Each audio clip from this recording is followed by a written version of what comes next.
बंधु माने आपणकर जदि कुंभ राशि होइथाय तो भिडियोटी को स्किप न करी थरे मात्र शेष पर्यंत निश्चय देखंतु।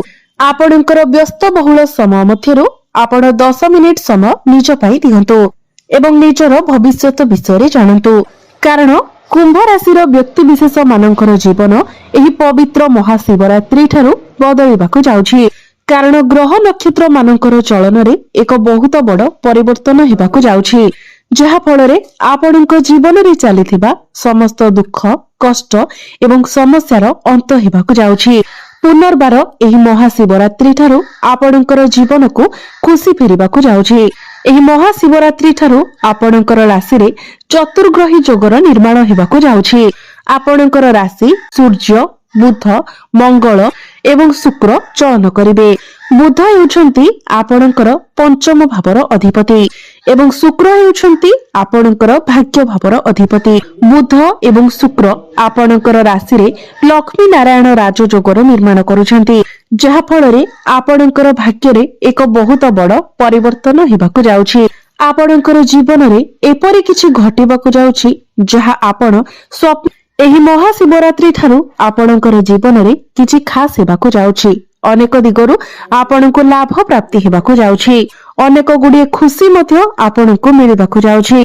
तेबे आसंतु जानिबा एही पवित्र महाशिवरात्रि ठारू आपणकर जीवन रे कोन सब परिवर्तन हेबाकु जाउछि, केउ सब विशेष घटना गुडिक आपणक जीवन रे घटिबाकु जाउछि। तेबे भिडियोटी रे आगो को पढ़िबा पूर्वरु जदि आपणकर मध्य कुंभ राशि होइथाय तो भिडियोटी को लाइक करी चैनल टी को सब्सक्राइब एवं कमेंट बॉक्स रे भक्ति एवं श्रद्धार सहित हर हर महादेव निश्चय लिखंतु। बंधु माने पूर्वरु आपणकर द्वादश भाव अर्थात व्यय भाव रे 4 गोटी ग्रह गोचर करुथिले। बुध शुक्र सूर्य एवं मंगल आपणकर व्यय भाव रे थिले, जहा फଳରେ आपणकर अनेक गुडिए खर्च होई जाउथिला।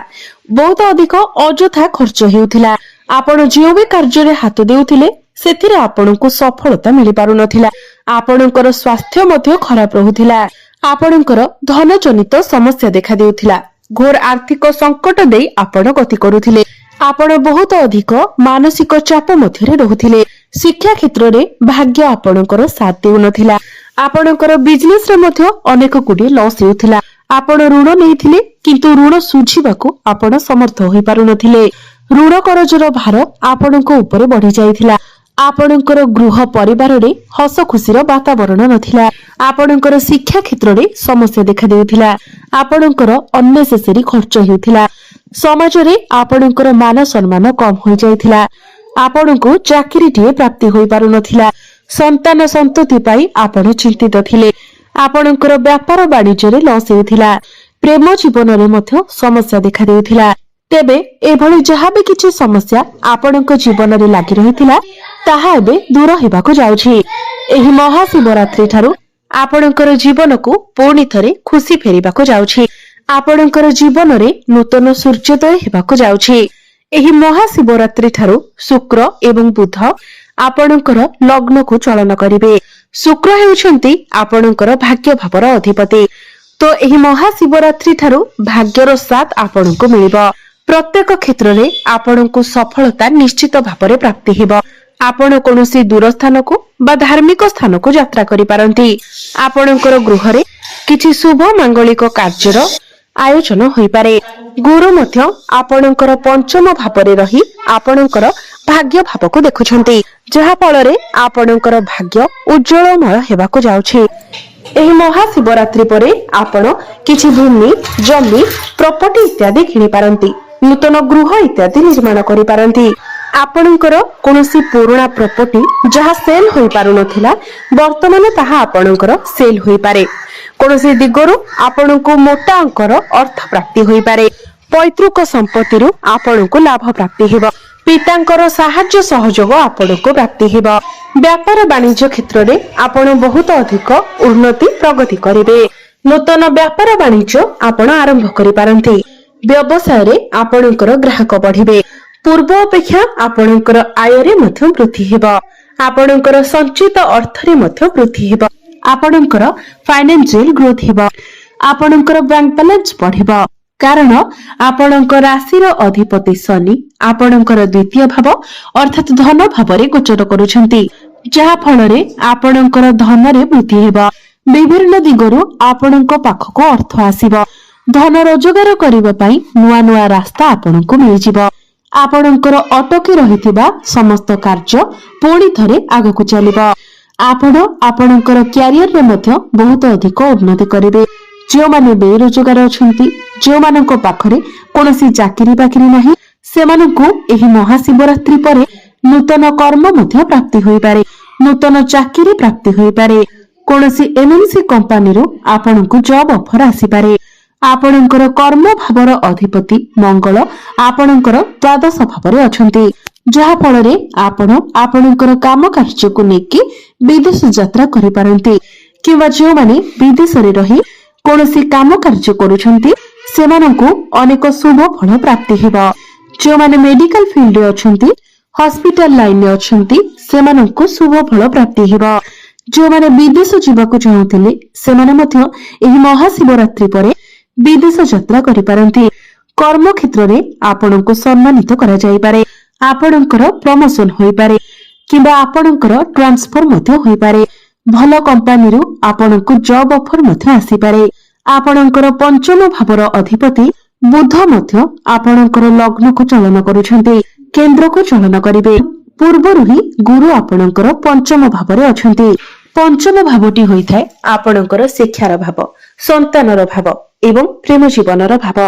ସବୁଠାରୁ ବଡ କଥା ହେଉଛି ଯେ ଯେଉଁ ଦମ୍ପତି ମାନେ ଦୀର୍ଘ ଦିନ ଧରି ସନ୍ତାନର କାମନା କରୁଥିଲେ, ସନ୍ତାନ ସୁଖରୁ ବଞ୍ଚିତ ଥିଲେ, ସେମାନଙ୍କୁ ଏହି ମହାଶିବରାତ୍ରି ପରେ ସନ୍ତାନ ସୁଖ ପ୍ରାପ୍ତି ହୋଇପାରେ। ନୂତନ ଗର୍ଭ ଧାରଣ କରିବା ପାଇଁ ମହାଶିବରାତ୍ରି ପରର ସମୟ ଆପଣଙ୍କ ପାଇଁ ଅତ୍ୟନ୍ତ ଶୁଭ ଅଟେ। ଆପଣଙ୍କୁ ନିଶ୍ଚିତ ଭାବରେ ସନ୍ତାନ ସୁଖ ପ୍ରାପ୍ତି ହେବ। ଘରକୁ କୌଣସି ନୂତନ ଅତିଥି ଆସିପାରନ୍ତି। ଘର ପରିବାରରେ ହସ ଖୁସିର ଲହରୀ ଲାଗି ରହିବ। ଯେଉଁ ପିଲାମାନଙ୍କର ବିବାହ ବୟସ ହୋଇଯାଇଛି ସେମାନଙ୍କ ଘରକୁ ବିବାହ ପ୍ରସ୍ତାବ ମାନ ଆସିପାରେ, ବିବାହ ମଧ୍ୟ ଫାଇନାଲ ହୋଇପାରେ। ଶିକ୍ଷା କ୍ଷେତ୍ରରେ ମଧ୍ୟ ଆପଣ ବହୁତ ଅଧିକ ଉନ୍ନତି ପ୍ରଗତି କରିବେ। ଆପଣ ଉଚ୍ଚ ଶିକ୍ଷା କରିବା ପାଇଁ ବାହାରକୁ ଯାଇପାରନ୍ତି। କୌଣସି ନୂତନ ସ୍ଥାନରେ ଆପଣ ଆଡମିସନ ନେଇପାରନ୍ତି, ଫର୍ମ ଫିଲଅପ କରିପାରନ୍ତି। ଆପଣଙ୍କର ଶିକ୍ଷା କ୍ଷେତ୍ରରେ କିଛି ନା କିଛି ବଡ ପରିବର୍ତ୍ତନ ନିଶ୍ଚିତ ଭାବରେ ହେବ। ଏହି ମହାଶିବରାତ୍ରି ପରେ ଯଦି ଆପଣଙ୍କର କିଛି ଏକ୍ଜାମ ଅଛି, କିଛି କମ୍ପିଟେଟିଭ ଏକ୍ଜାମ ଅଛି, ତ ସେଥିରେ ଆପଣ ନିଶ୍ଚିତ ଭାବରେ ଉତ୍ତୀର୍ଣ୍ଣ ହେବେ। ଆପଣ ଯଦି କୌଣସି କମ୍ପିଟିସନରେ ଭାଗ ନେଉଛନ୍ତି, କ୍ରୀଡା କ୍ଷେତ୍ରରେ ଭାଗ ନେଉଛନ୍ତି, ସେଥିରେ ମଧ୍ୟ ଆପଣ ସଫଳତା ଲାଭ କରିବେ। ମନପସନ୍ଦର କଲେଜରେ ଆପଣଙ୍କର ଆଡମିସନ ହୋଇପାରେ। ପ୍ରେମ ଜୀବନରେ ମଧ୍ୟ ଆପଣଙ୍କୁ ସଫଳତା ମିଳିବ। ପୂର୍ବରୁ ଆପଣଙ୍କର ପ୍ରେମ ଜୀବନରେ ଯାହାବି କିଛି ସମସ୍ୟା ଲାଗି ରହୁଥିଲା ସେସବୁ ଦୂର ହୋଇଯିବ। ଯେଉଁମାନଙ୍କର କଥାବାର୍ତ୍ତା ବନ୍ଦ ହୋଇଯାଇଥିଲା, ବ୍ରେକଅପ୍ ଆଦି ହୋଇଯାଇଥିଲା, ସେମାନଙ୍କର ପୁଣି ଥରେ କଥାବାର୍ତ୍ତା ହୋଇପାରେ। ଆପଣଙ୍କ ମଧ୍ୟରେ ପ୍ୟାଚଅପ୍ ହୋଇପାରେ। ଆପଣଙ୍କର ଜୀବନକୁ କୌଣସି ନୂତନ ପାର୍ଟନର ଆସିପାରନ୍ତି। ଭ୍ରମଣ ସୁଖ ଆପଣଙ୍କୁ ପ୍ରାପ୍ତି ହେବ। ଯେଉଁମାନେ ଅନଲାଇନ କ୍ଷେତ୍ରରେ କାମ କରୁଛନ୍ତି, ଡିଜିଟାଲ ମାର୍କେଟିଂର କାମ କରୁଛନ୍ତି, କନଷ୍ଟ୍ରକ୍ସନ କାମ କରୁଛନ୍ତି, ଆଇଟି ସେକ୍ଟରରେ ଅଛନ୍ତି, ଟେକ୍ନିକାଲ ଫିଲ୍ଡରେ ଅଛନ୍ତି, ଶିଳ୍ପ ଅନୁଷ୍ଠାନରେ କାର୍ଯ୍ୟ କରୁଛନ୍ତି, ସେମାନଙ୍କୁ ଅନେକ ଶୁଭ ଫଳ ପ୍ରାପ୍ତି ହେବ। ଏହି ମହାଶିବରାତ୍ରି ପରେ ଆପଣ ଅନେକ ଛୋଟ ମୋଟ ଜାଗାକୁ ଯାତ୍ରା କରିପାରନ୍ତି।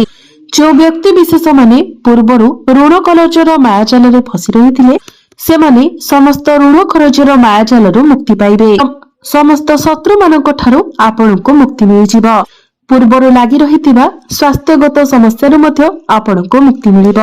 ଆପଣ ନିଜକୁ ସ୍ୱାସ୍ଥ୍ୟବାନ ଅନୁଭବ କରିବେ।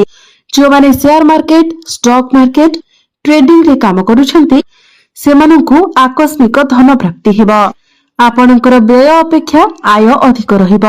ଆପଣଙ୍କର ବୈବାହିକ ଜୀବନ ବହୁତ ଭଲରେ ଚାଲିବ। ଆପଣଙ୍କର ଲାଇଫ ପାର୍ଟନରଙ୍କର ପର୍ସନାଲ ଏବଂ ପ୍ରଫେସନାଲ ଲାଇଫରେ ମଧ୍ୟ ଆପଣ ଗ୍ରୋଥ ଦେଖିବାକୁ ପାଇବେ। ଗୁରୁଙ୍କର ଦୃଷ୍ଟି ଆପଣଙ୍କର ଏକାଦଶ ଭାବ ଉପରକୁ ରହୁଥିବାରୁ ଆପଣଙ୍କୁ ଅନେକ କ୍ଷେତ୍ରରୁ ଲାଭ ହିଁ ଲାଭ ପ୍ରାପ୍ତି ହେବ। ଅନେକ ଦିଗରୁ ଆର୍ଥିକ ଲାଭ ହେବାର ସମ୍ଭାବନା ରହୁଛି। ତେବେ ଅଧିକ ଶୁଭ ଫଳ ପ୍ରାପ୍ତି କରିବା ପାଇଁ ଆପଣ ପ୍ରତ୍ୟେକ ମଙ୍ଗଳବାର ଦିନ ହନୁମାନଙ୍କ ମନ୍ଦିରକୁ ଯାଇ ନାଲି ମନ୍ଦାର ଏବଂ ସିନ୍ଦୁର ଅର୍ପଣ କରନ୍ତୁ। ଏବଂ ପ୍ରତ୍ୟେକ ଶନିବାର ଦିନ ପ୍ରତ୍ୟେକ ଦିନ ଆପଣ ହନୁମାନ ଚାଳିଶାର ପାଠ କରନ୍ତୁ। ଏବଂ ପ୍ରତ୍ୟେକ ଦିନ ସକାଳ ସମୟରେ ଆପଣ ଓମ୍ ନମଃ ଶିବାୟ ମନ୍ତ୍ର 108 ଥର ଜପ କରନ୍ତୁ। ଆପଣଙ୍କୁ ଅଧିକ ମାତ୍ରାରେ ଶୁଭ ଫଳ ପ୍ରାପ୍ତି ହେବ ଏବଂ ଯାହା ସବୁ ଅଶୁଭତ୍ୱ ରହୁଛି ସେଗୁଡିକ ମଧ୍ୟ ଖଣ୍ଡନ ହୋଇଯିବ। ତ ବନ୍ଧୁମାନେ, ଆପଣଙ୍କର ଜୀବନ ମଙ୍ଗଳମୟ ହେଉ, ଏହା ହିଁ ଈଶ୍ୱରଙ୍କ ନିକଟରେ ମୋର ପ୍ରାର୍ଥନା। ଧନ୍ୟବାଦ।